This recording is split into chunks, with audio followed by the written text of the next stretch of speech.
Karunagappally town LPSൽ yoga ദിനാചരണം നടത്തി. നഗരസഭ, ഗവൺമെന്റ് ആയുർവേദ ആശുപത്രി എന്നിവയുടെ ആഭിമുഖ്യത്തിലായിരുന്നു യോഗാ ദിനാചരണം.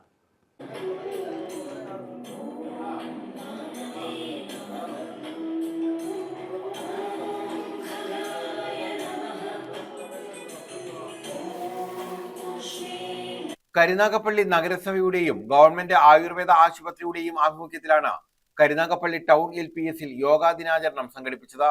നഗരസഭാ ചെയർപേഴ്സൺ P. സോമരാജൻ ഉദ്ഘാടനം ചെയ്തു.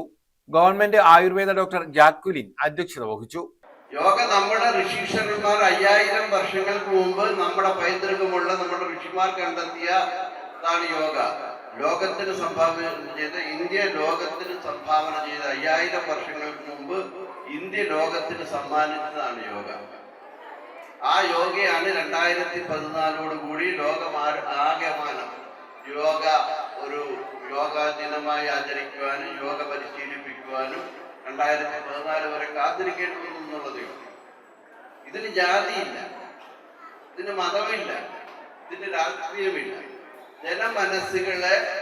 ജനഗണമനസ്സിനെ എല്ലാ തരത്തിലും സാംശീകരിക്കുക, ശുദ്ധീകരിക്കുക, വിപുലീകരിക്കുക, അതോടുകൂടി ആരോഗ്യമുള്ള ഒരു ശരീരത്തെ, ആരോഗ്യമുള്ള ഒരു രാഷ്ട്രത്തെ പടുത്തുയർത്തുവാൻ യോഗ സഹായമാകും എന്നുള്ളത് കൊണ്ടാണ് യോഗ ഇങ്ങനെ ഒരു ദിനമായി ആചരിക്കുന്നത്.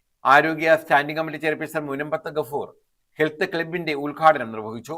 ടൗൺ LPS പ്രഥമാധ്യാപിക ശ്രീകുമാരി സ്വാഗതം പറഞ്ഞു. ബ്രിജിത, കൗൺസിലർ ഗിരീഷ് കുമാർ, സാബിറ തുടങ്ങിയവർ പങ്കെടുത്തു. News bureau, Karunagappally.